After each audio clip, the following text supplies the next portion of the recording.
امام جعفر صادق رحمہ اللہ، نام جعفر، کنیت ابو عبداللہ اور لقب صادق تھا۔ آپ امام محمد باقر کے بیٹے، امام زین العابدین کے پوتے اور شہید کربلا امام حسین علیہ السلام کے پڑپوتے تھے۔ آپ کی والدہ ام فروہ محمد بن ابو بکر کی پوتی تھیں، جن کے والد قاسم بن محمد بن ابو بکر مدینہ کے 7 فقہا میں شامل تھے۔ آپ امام زین العابدین کے دادا ہیں، نیز آپ کو تابعی ہونے کا شرف حاصل ہے۔ بچپن میں سہل بن سعد اور دیگر چند صحابہ سے ملاقات فرمائی تھی۔ اکابرین امت امام مالک اور امام ابو حنیفہ کے استاد تھے۔ انہوں نے آپ سے احادیث روایت کی ہیں۔ آپ کی والدہ محترمہ سیدہ ام فروہ ابو بکر صدیق رضی اللہ تعالیٰ عنہ کی پڑپوتی بھی تھیں اور پڑنواسی بھی، اس لیے آپ فرمایا کرتے تھے کہ مجھے ابو بکر سے دوہری ولادت ہونے کا شرف حاصل ہے۔ آپ نے فرمایا کہ نیکی 3 اوصاف کے بغیر کامل نہیں ہو سکتی، تو اپنی ہر نیکی کو معمولی سمجھے، اس کو چھپائے اور اس میں جلدی کرے۔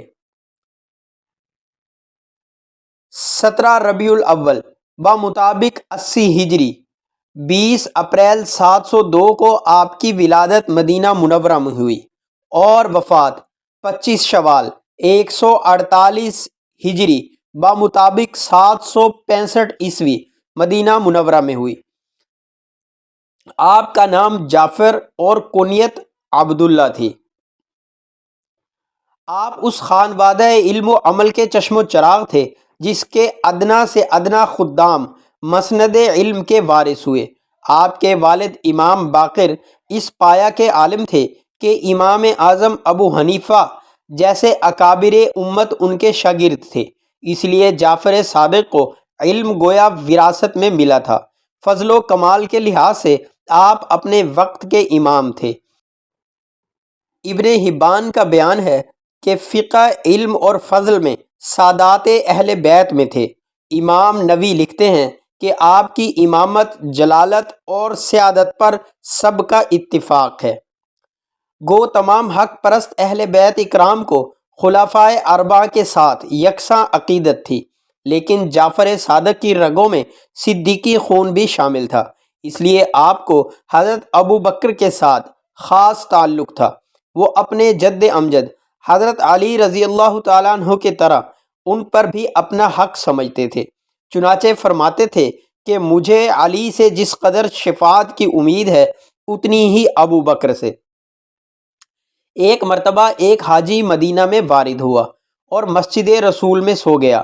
آنکھ کھلی تو اسے شائبہ ہوا کہ اس کی 1000 کی تھیلی موجود نہیں۔ اس نے ادھر ادھر دیکھا، کسی کو نہ پایا۔ ایک گوشہ مسجد میں امام جعفر صادق نماز پڑھ رہے تھے۔ وہ آپ کو بالکل نہ پہچانتا تھا۔ آپ کے پاس آ کر کہنے لگا، میری تھیلی تم نے لی ہے؟ آپ رحمہ اللہ نے فرمایا، اس میں کیا تھا؟ اس نے کہا 1000 دینار۔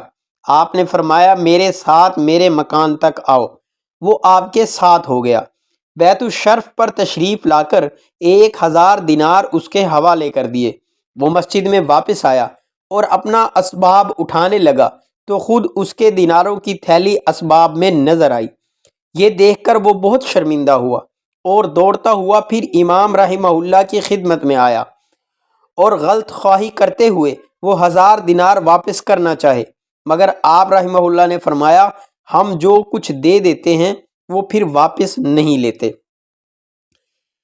آپ کی مصروف زندگی تھی۔ ایسی مصروف زندگی رکھنے والے انسان کو جاہ و سلطنت حاصل کرنے کی فکر سے کیا مطلب، مگر آپ علمی مرجعیت اور کمال کی شہرت سلطنت و وقت کے لیے ایک مستقل خطرہ محسوس ہوتی تھی، جبکہ یہ معلوم ہوتا تھا کہ اصلی خلافت کے حقدار یہی ہیں۔ جب حکومت کی تمام کوششوں کے باوجود کوئی بہانہ اسے آپ کے خلاف کسی کھلی اقدام اور خون ریزی کا نہ مل سکا تو آخر خاموش حربہ زہر کا اختیار کیا گیا اور زہر آلود انگور حاکم مدینہ کے ذریعے سے آپ کی خدمت میں پیش کیے گئے۔ جن کے کھاتے ہی زہر کا اثر جسم میں سرایت کر گیا، اور 15 شوال 148 ہجری میں 56 سال کی عمر میں شہادت پائی۔ آپ کے فرزند اکبر اور جانشین امام موسیٰ کاظم نے تجہیز و تکفین کی اور نماز جنازہ پڑھائی، اور جنت البقیع کے اس احاطہ میں جہاں اس سے پہلے امام حسن، امام زین العابدین اور امام محمد باقر دفن ہو چکے تھے، آپ کو دفن کیا گیا۔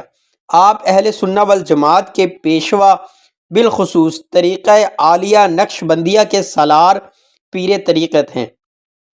آپ کی ولادت 8 رمضان المبارک 80 ہجری کو مدینہ میں ہوئی، اور 15 رجب المرجب 145 ہجری کو مدینہ طیبہ میں ہی انتقال فرمایا۔